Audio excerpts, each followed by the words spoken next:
Hello, my name is Stacey Couch and my website is wildgratitude.com.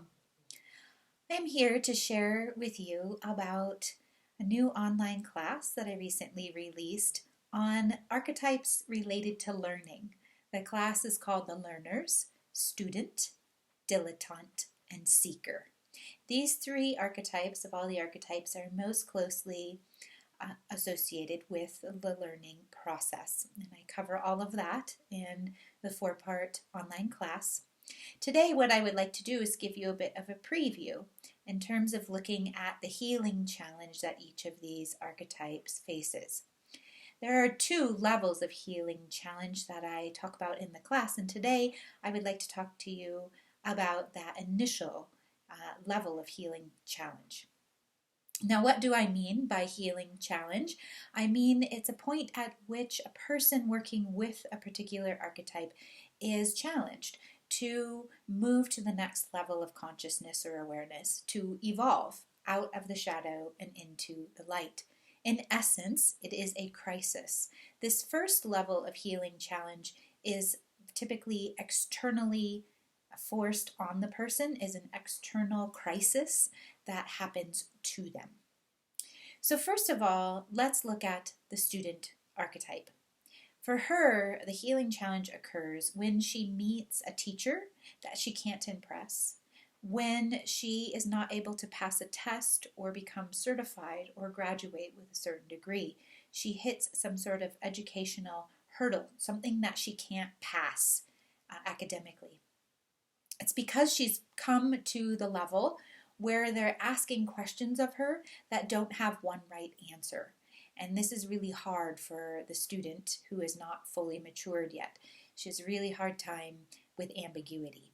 And to take the knowledge she has, think for herself, and start to apply it in more real world situations where there's more than one right answer. So what can happen to her at this point is either she can wallow in shame over her failure, or she can meet the challenge of this crisis of not being able to pass this particular test and start to learn how to think for herself. The dilettante archetype. Most of you are probably not even familiar with that word, so I will quickly give you a little definition of what the dilettante archetype is. The dilettante is what we commonly know as the jack of all trades, as the generalist, the interdisciplinary, or the polymath. Another term for it is the Renaissance man or woman. It's the person who likes to have their hands in many pots, has a lot of different interests, does many different things at once. In the shadow, they're known for having superficial knowledge or being superficial in their knowledge, only knowing a little bit about a lot of things. And the external crisis that's forced upon her, the healing challenge that she encounters that forces her to grow, is when she's confronted by her own lack of depth, possibly by somebody, a specialist, who lays bare her superficial understanding. She may also try to conform to a specialty. She may decide, I need to be a specialist to succeed in the world, but find she doesn't fit in. What all of this does, regardless of how superficial her knowledge is or not, that's not the point here. The point is that this causes a questioning of her depth of understanding and how deeply she wants to know things. Because the dilettante's initial unconscious impulse is to try to learn everything about everything. And this healing challenge forces her to prioritize. What does she really want to know about? She doesn't have to single out just one thing. She doesn't have to be a specialist. That's not in her nature. But she needs to prioritize. What can she accomplish? How many interests can she carry at once? And what level of depth does she want to do in each one? And then owning the times when she only knows a little, and also owning and having confidence in the times when she knows more than that. And lastly is the seeker archetype. Most of you are probably really familiar with this archetype. It involves wandering, seeking something or other, right?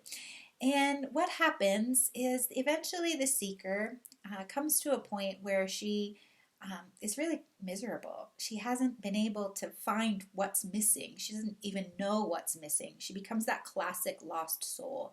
She may literally be wandering from place to place, physically traveling or moving locations over and over again, and just not able to find that missing something. What is it, right? And this can cause quite a depression, quite a feeling of being unanchored, detached, in an unhealthy, lost kind of way. So, to make it through this healing challenge, what the seeker must do is realize that she's got to hone in on what's true for her, because ultimately the seeker is looking for truth. And first she's got to start with what's true for her and what it is she's looking for. She's got to get specific about what it is she's trying to find. And that will be her anchor then, and will help her navigate a more directed path where she's able to actually make her way to true wisdom. Good. So that's the little tidbit I have for you today about the learners, the student, the dilettante, and the seeker. I encourage you in the links below to check out each of my blog posts on each of these archetypes, which explains the shadow and the light of each of them in more depth. And then also there's a link to the class, the audio class, and a further sample where you can go and listen to even more information about each of these archetypes. Thank you so much for joining me today, and I look forward to the next time we get to see each other.